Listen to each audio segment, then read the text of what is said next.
धर्म के नाम पर, जाति के नाम पर लड़ाई अक्सर भारत में होते रहती है। कभी बड़े पर्दे पर आती है तो कभी छोटे छोटे पर्दों के बीच छिप जाया करती है। आपको एक ऐसी घटना उत्तर प्रदेश से सुनाने वाली हूँ कि आपके भी रोंगटे खड़े हो जाएंगे और आपको मन में सोचना होगा कि आखिर हमारी समाज कितनी हद तक गिर सकती है। यादव कथावाचक यानी जो कथा करने आए थे वो जाति से यादव है। पहले उनकी चोटी काटी गई, फिर सिर मुंडवाया, नाक रगड़वाई और पेशाब किया गया उनके सर पे। इटावा के गांव में कथा करने पर बवाल हुआ, हारमोनियम तक तोड़ा गया और मारपीट तो दाएं हाथ का खेल है। दबंगों ने कथा कहने वाले कथावाचक की चोटी पहले काटी, मारपीट के बाद उनका सिर मुंडवाया, हारमोनियम भी तोड़ दिया। इसके बाद महिला यजमान के पैरों पर नाक रगड़वाई, कथावाचक के साथी को भी मार पीट कर घायल कर दिया, उसका भी सिर मुंडवा दिया गया। बताया जा रहा है कि कथावाचक यादव जाति के हैं और वह ब्राह्मणों के गांव में कथा करने पहुंचे थे। सपा सांसद जितेंद्र दोहरे भी विवाद में कूद पड़े हैं। उन्होंने एसएसपी से शिकायत की है। एसएसपी ने जल्द ही आरोपियों को गिरफ्तार करने के निर्देश दिए हैं। मामला बकवेर थाना क्षेत्र के दादरपुर गांव का है। कथावाचक का आरोप है कि यादव होने की वजह से उनके साथ मारपीट की गई। घटना 21 जून की है। घटना के 2 वीडियो भी सामने आए हैं। इनमें से 1 मिनट 1 सेकंड का जबकि दूसरा 32 सेकंड का है। इनमें कथावाचक और उनके साथी के साथ युवक दबंगई करते दिखाई दे रहे हैं। वीडियो में कथावाचक और उनके सहयोगी का सिर मुंडवाते काफी लोग नजर आ रहे हैं। ये वीडियो सोशल मीडिया पर भी शेयर किए गए। मामला ब्राह्मण और यादव जाति से जुड़ा होने के सियासी लोग भी खुलकर सामने आने लगे हैं। पुलिस ने 4 आरोपियों को गिरफ्तार भी कर लिया है।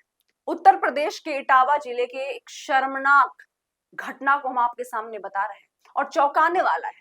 और ये मामला जाति के आधार पर एक भागवताचार्य की चोटी काटना, उनके साथ मारपीट करना, फिर वीडियो वायरल होना, ये घटना सिर्फ सामाजिक ताने बाने पर सवाल खड़े किए हैं बल्कि प्रशासन की भूमिका भी जांच के घेरे में है।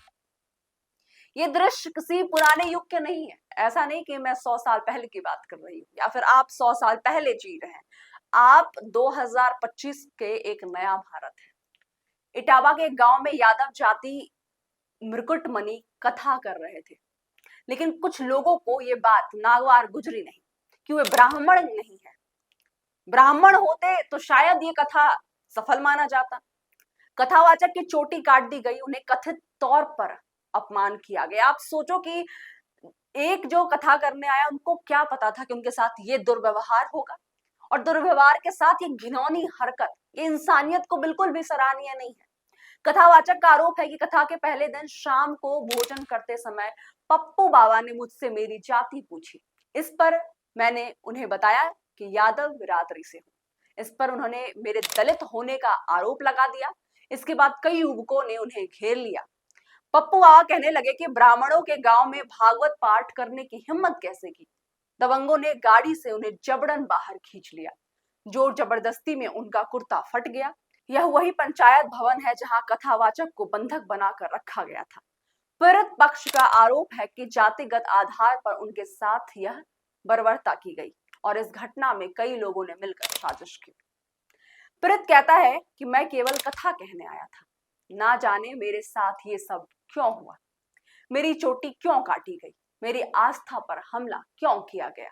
इस घटना का वीडियो सामने आते ही संज्ञान लिया है, एफआईआर दर्ज की गई है और दोषियों के खिलाफ कड़ी कार्रवाई की जाएगी।